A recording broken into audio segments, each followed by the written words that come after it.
Hello students, तो आज हम डिस्कस करेंगे 12th class political science. Chapter name is alternative centres of powers, यानी कि सत्ता के वैकल्पिक केंद्र, जिसका सब टॉपिक है the rise of Chinese economic. So channel पे अगर आप नए हैं तो चैनल को सब्सक्राइब करना ना भूले और 12th क्लास के स्टूडेंट्स को फॉरवर्ड करना ना भूले। बच्चों, मैं आपके जो ये नोट्स बनाता हूँ, ये आपके टेक्स्ट बुक में से ही बनाता हूँ। तो ब्रीफली ये नोट्स बने हुए हैं, इसमें आप इसको नोट डाउन भी कर सकते हैं। बेशक आप वीडियो को स्किप करके भी देख सकते हैं। So let's start the video. First of all बच्चों, देखिए 1949 में चाइना के अंदर कम्युनिस्ट रिवॉल्यूशन होती है। और जब 1949 में चाइना में कम्युनिस्ट रिवॉल्यूशन होती है तो वो चाइना की जो इकोनॉमिक होती है वो किस बेस पे हो जाती है, वो हो जाती है सोशलिस्ट, यानी कि सोशलिस्ट यानी कि कम्युनिस्ट बेस पे हो जाती है। तो जो ये फर्स्ट टॉपिक है the China economic after communist revolution 1949, यानी कि 1949 में चाइना की रिवॉल्यूशन होने के बाद वो जो उनकी इकोनॉमिक थी वो किस बेस्ड पे थी। तो फर्स्ट है it was the based on the Soviet model. तो बच्चों इसमें हिंदी में भी आपको यहाँ पर मिल जाएगा, आप स्क्रीनशॉट लेके इसके ब्रीफली नोट्स बना सकते हैं। आपको बार बार एनसीईआरटी की बुक में देखने की ज़रूरत नहीं है। तो हमें पता ही है कि क्योंकि ये कम्युनिस्ट रिवॉल्यूशन हुई थी तो ये सोवियत मॉडल पे बेस्ड थी। तो सोवियत मॉडल क्या था हमें पता ही है कि स्टेट ओनरशिप होगी और सारे जो प्रोडक्शंस होंगे वो स्टेट ही बनाएगा। ठीक है। The economically backward communist China choose to sever its link with the capitalist world, यानी कि उसने डिसाइड किया कि वो दुनिया की अदर जो कैपिटलिस्ट कंट्री है उनसे क्या नहीं बनाएगा, रिलेशंस नहीं बनाएगा, क्योंकि क्या हुआ था यहाँ पे कम्युनिस्ट रिवॉल्यूशन हुआ था। It had little choice to but to fall back on its own resources and for a brief period on Soviet aid and advice. देखिए अब जब इन्होंने ये डिसाइड कर लिया था कि हम दूसरे देशों से कैपिटलिस्ट जो कंट्रीज़ होंगी उनसे रिलेशन नहीं बनाएंगे, तो ये क्या करेंगे, सारा क्या करेंगे, अपने ही रिसोर्सेज पे डिपेंड हो जाएंगे। हालांकि इनको थोड़ा क्या मिलता है सोवियत से, जो सोवियत यूनियन होता है उससे थोड़ी सी इनको हेल्प भी मिलती है। The model was to create a state owned heavy industry sector from the capital accumulated from agriculture, यानी कि इन्होंने क्या किया, स्टेट ओन्ड हैवी इंडस्ट्रीज बनाएंगे जो कि कहाँ से जहाँ मतलब एक्यूमुलेट कहाँ से होगा, एग्रीकल्चर से। यानी कि कहने का मतलब है एग्रीकल्चर से प्रोडक्शंस करके हम पैसा कमाएंगे और स्टेट ओन्ड यानी कि हैवी इंडस्ट्रीज लगाएंगे। ठीक है। as it was a short on the foreign exchange that it needed to order to buy technology and goods on the world market।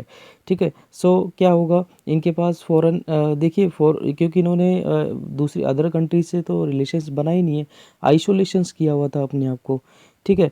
तो क्या होगा, इनके पास शॉर्ट, ये शॉर्ट लिखा है ना बच्चों, यहाँ पे शॉर्ट होगा SHORT शॉर्ट, यानी कि शॉर्ट किस चीज़ का होगा उनके पास, फॉरेन एक्सचेंज का होगा। ठीक है। और and last China decided to substitute imports by the domestic routes, यानी कि देखिए अब रिलेशंस तो इन्होंने बनाए नहीं, तो ये क्या करेंगे, सब कुछ प्रोडक्शंस कहाँ करेंगे, घर में ही अपने यानी कि चाइना के अंदर ही करेंगे। तो ये बच्चों ये मैंने अपनी तरफ से कुछ नहीं बनाया, बस ये मैंने टाइटल दिया हुआ है। तो आप इसको क्या कर सकते हैं, ब्रीफली नोट्स बना सकते हैं जो आपकी बुक में है ना एज इट इज़, बस मैंने उनको डिवाइड अलग अलग कर दिया है। ठीक है। ये एज इट इज़ हिंदी में, इसको हिंदी वाले स्टूडेंट देख सकते हैं। अब ये जो चाइना बेस जो थी 1949 से लेकर 1972 तक चलती है, जो ये अभी हमने पीछे डिस्कस किया है, तो इसके रिजल्ट क्या आते हैं, कॉन्सिक्वेंसेस क्या आते हैं, मतलब इसके परिणाम क्या होंगे। ठीक है। परिणाम मतलब जैसे employment and social welfare was assured to all citizen, यानी कि डिस्कस ये मतलब तय किया गया कि सभी लोगों को क्या करेंगे, सोशल वेव, सभी का सामाजिक कल्याण करेंगे। सही बात है। हमें पता है कि सोवियत यूनियन में भी क्या था, इक्वलिटी ज़्यादा थी, यानी कि क्या कहता लोगों की आवश्यकता के अनुसार उसको क्या दिया जाता था, योग्यता के अनुसार नहीं, उसकी आवश्यकता के अनुसार उसको क्या दिया दिया जाता था, न्याय दिया जाता था। ठीक है। ये इसी बेस पे थी। China moved ahead of most developing countries in the educating its citizens and ensuring better than health for them, यानी कि अब चाइना देखिए उस टाइम में क्या कर रहा था कि जो डेवलपिंग कंट्रीज थी ना उनसे, सभी डेवलपिंग कंट्रीज में से सबसे ज़्यादा क्या करते थे, अपने लोगों को एजुकेटिंग कर रहे थे, educating its citizens and insuring to better health for them. The economic growth give at a respectable rate of 5 or 6 but an annually growth of 2-3% in populations mean that economic growth was insufficient to the meet the needs of the growing population। कहने का मतलब ये है कि जो economic growth थी ना वो तो 5 और 6% तो थी, लेकिन पॉपुलेशंस की ग्रोथ कितनी थी, वो थी 2 से 3% थी। ठीक है, तो इसलिए इनसफिशिएंट हो रही थी ग्रोथ, इकोनॉमिक ग्रोथ, यानी कि जितने लोग हैं उतने ही उनको प्रोडक्शंस नहीं मिल रहा है। यहाँ बच्चे हिंदी में भी उसको आप देख सकते हैं। Fourth, agriculture production was not sufficient to the generator surplus industries. ये सही बात है, एग्रीकल्चर में इतना प्रोडक्शन नहीं हो रहा था कि वो कुछ है ना इंडस्ट्रीज़ के लिए मतलब इंडस्ट्रीज़ के लिए भी सरप्लस जनरेट कर सके। जैसे यहाँ पे उद्योगों के लिए अधिशेष उत्पन्न करने के लिए कृषि उत्पादन पर्याप्त नहीं था, क्योंकि इन्होंने टेक्नोलॉजी तो ली नहीं किसी से, सारा बेस्ड किस पे कर दिया, एग्रीकल्चर पे। अब एग्रीकल्चर में इतना प्रोडक्शन नहीं हो रहा कि उनको इंडस्ट्रीज़ में भी लगाया जाए, मतलब उसकी कमाई जो है, ठीक है, उसका प्रॉफिट इंडस्ट्रीज़ में भी लगाया जाए।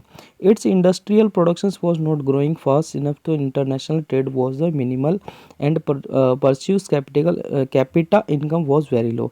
ठीक है, अब देखिए इंडस्ट्रीज प्रोडक्शन क्या होगा, इतनी मतलब फास्टली या रैपिडली होम में ग्रो नहीं करेगी। ठीक है, और इनका जो इनफ जो ट्रेडिशनल इंटरनेशनल जो ट्रेड वाज मिनिमल एंड पर जो इनका कैपिटा इनकम होगा वो क्या होगा बच्चों, लो हो जाएगा, क्योंकि ये सब कुछ क्या हो जाएंगे, एग्रीकल्चर बेस्ड ही हो जाएंगे, इंडस्ट्रीज वाइज कुछ नहीं होंगे, क्योंकि इन्होंने ये कैपिटलिस्ट कंट्री से अपने रिलेशंस तोड़ दिए हैं। अब देखिए, अब ये क्या करेंगे, अपने चेंजेस करेंगे, और चेंजेस की शुरुआत किसी से करेंगे, the rise of the Chinese economic हमारा टॉपिक है। चीनी अर्थव्यवस्था का उदय कैसे होगा या उभार कैसे होगा। तो सबसे पहले क्या करेंगे, 1972 में यूनाइटेड स्टेट्स के साथ क्या करेंगे, वो रिलेशंस बनाएंगे और चाइना बनाएगा, और सोवियत जो संघ होगा यानी कि जो सोवियत यूएसएसआर होगा उसको पता भी नहीं चलेगा। ठीक है, और प्रीमियर जोवन लाई क्या करेंगे, 4 चीज़ों में मॉडर्नाइजेशन देंगे, किसमें, एक एग्रीकल्चर में, इंडस्ट्रीज़ में, साइंस एंड टेक्नोलॉजी में एंड मिलिट्री में देंगे। कब देंगे, 1973 में देंगे। 1978 में लीडर होंगे डैन जियोपिंग, वो क्या करेंगे, ओपन डोर पॉलिसीज़ को क्या करेंगे, डिक्लेयर करेंगे। ठीक है, the Chinese did not go for shock therapy open their economic step by step. देखो इन्होंने क्या करा, इन्होंने ना क्या बोलते हैं, यूएसएसआर की तरह यानी कि रूस की तरह एकदम से शॉक थेरेपी को नहीं अपनाया, मतलब धीरे धीरे क्या करा, इन्होंने चेंजेस किए। इन्होंने प्राइवेटाइजेशन किया एग्रीकल्चर में। ठीक है, कब, 1982 में। इंडस्ट्रीज़ को कब प्राइवेट किया इन्होंने, इंडस्ट्रीज़ को प्राइवेट किया इन्होंने 1998 में। ठीक है, और इन्होंने सारे बैरियर्स तोड़ दिए और एक ऐसा स्पेशल इकोनॉमिक जोन बना दिया, किन के लिए, फॉरेन इन्वेस्टमेंट के लिए। ठीक है, यानी कि फॉरेनर क्या कर सकते हैं, यहाँ पे इन्वेस्ट कर सकते हैं। तो ये कारण थे चाइना का क्या हुआ, उदय हुआ, यानी कि मतलब उनकी इकोनॉमिक ग्रोथ हुई इतनी ज़्यादा। देखिए बच्चों, यूरोपियन यूनियन को हमने पढ़ा, ठीक है, रशिया को पढ़ा, हमने बहुत सारी चीज़ें पढ़ी उनमें कि उनका पॉलिटिकल पावर क्या है। ठीक है, उनके इकोनॉमिकल भी है उनके, ठीक है, कल्चरल पावर क्या है। ठीक है, बट चाइना अगर किसी के लिए जाना जाता है तो वो जाना जाता है अपने मतलब क्या बोलते हैं, अपने इकोनॉमिकल चेंजेस के लिए या फिर इकोनॉमिकल ग्रोथ के लिए, इकोनॉमिकल डेवलपमेंट के लिए जाना सकता है। अब देखिए बच्चों, जब इन्होंने ये सारे चेंजेस किए ना, modernisation, open door, shock therapy, तो हुआ क्या, हुआ ये कि उन्होंने क्या किया, रिमार्केबल क्या किया, agriculture remarkable to the agriculture productions and rural incomes, यानी कि इतना एग्रीकल्चर इतना इनका बढ़ गया और रूरल इनकम्स भी क्या हो गई, ज़्यादा होने लगी। High personal savings in the, लोगों के पास हाई पर्सनल सेविंग्स होने लगी। Rural economic lead to the exponentials growth in the rural industries, यानी कि रूरल इंडस्ट्रीज में भी क्या होने लग गया बच्चों, डेवलपमेंट होने लग गया। The Chinese economic includes the both industries and agriculture grow at the fast rate. ठीक है, यानी कि इन्होंने इंडस्ट्रीज में भी ग्रोथ फास्ट की और एग्रीकल्चर में भी इन्होंने ग्रोथ फास्ट की। ठीक है, the new trading laws and the creation of the special economic zones lead to a phenomenal rise in the foreign trade. अब जब इन्होंने स्पेशल इकोनॉमी का मतलब जब दुनिया को पता चल गया कि भाई चाइना अब सबको क्या कर रहा है, क्या बोलते हैं, बुला रहा है ना, इन्वेस्टमेंट करने के लिए, तो अदर कंट्रीज़ भी क्या जाएंगी, वहाँ जाएंगी। और देखिए उन्होंने अलग से उनके लिए क्या बनाए हैं, लॉज बनाए हैं अलग से। ठीक है, उन्होंने नए कानूनों का निर्माण किया है ताकि चलो हम क्या करेंगे, थोड़ी सी रियायतें आपको देंगे। ठीक है, China has become the most important destination for the direct investment everywhere in the world, और दुनिया में सबसे ज़्यादा डायरेक्ट एफडीआई के लिए क्या बन गया, एक मतलब देश बन गया। और क्या हुआ, it has large foreign exchange. अब इनका फॉरेन एक्सचेंज भी क्या हो गया बच्चों, बढ़ गया। ये बच्चों मैंने अपनी तरफ से नहीं बनाए, ना मैंने कहीं सैम्पल पेपर में से लिए, ये आपके एनसीईआरटी की बुक में ही है, ठीक है। Chinese accession to the WTO का मेंबर भी वो 2001 में बन जाता है।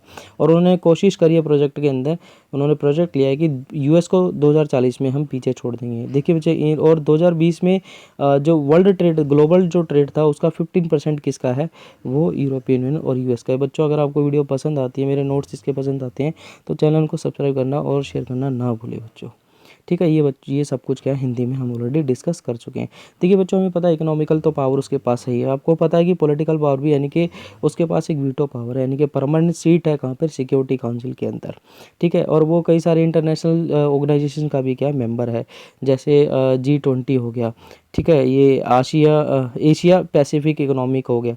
और सबसे बड़ी मिलिट्री में अगर आप देखोगे तो लार्जेस्ट आर्मी भी इसके पास क्या है, दुनिया में सबसे बड़ी है, यहाँ पे नंबर्स में आपको यहाँ दिख रहा होगा, ठीक है। और सबसे बड़ी बात अभी बच्चों आपको पता ही है कि इसमें अभी चाइना ने क्या है, अपना क्या बनाया है, सन भी बनाया है, सूरज भी बनाया है, जो रियल सन से क्या करता है, मतलब कितने ही गुना ज़्यादा, मतलब 2-3 गुना, मतलब ज़्यादा से ज़्यादा क्या करता है, मतलब रियल सन से भी ज़्यादा क्या करता है, एनर्जी प्रोड्यूस करता है। तो अब चैलेंजेस क्या है, इतनी सब कुछ डेवलपमेंट तो कर लिया, ठीक है, लेकिन हुआ क्या, प्रॉब्लम क्या है, तो not everyone in China has received the benefits of the reforms, यानी कि इक्वली सबको क्या है, इसका फ़ायदा नहीं हुआ है, ठीक है। अनएम्प्लॉयमेंट क्या है, जॉब्स की बहुत ज़्यादा हो गई है वहाँ पे, फीमेल एम्प्लॉयमेंट बहुत ज़्यादा हो गया है, यानी कि यूरोप में 18 और 19 सेंचुरी में था उससे भी ज़्यादा कम हो गया। इन्वायरमेंटल डिग्रेडेशन हो गया है, करप्शंस हो गए हैं बहुत ज़्यादा, ठीक है। इनइक्वलिटीज़ हो गई, इनइक्वलिटीज़ मतलब असमानता आ गई है, किसमें, रूरल में और अर्बन एरियाज़ में। और अभी कोरोना की जो देन है, कोरोना जो दिया है वो किसने दिया है, क्या बोलते हैं, इसने ही, चाइना ने ही दिया है, ठीक है। तो ये कुछ क्या है, उसकी चुनौतियाँ भी थी, उसकी प्रॉब्लम अभी एट प्रेजेंट भी। ये बच्चों सारे आपके एनसीईआरटी के बुक में ही टॉपिक है। So thanks for watching video, don't forget like share comment and subscribe. 12th class के स्टूडेंट्स को फॉरवर्ड करना ना भूले। Thank you so much.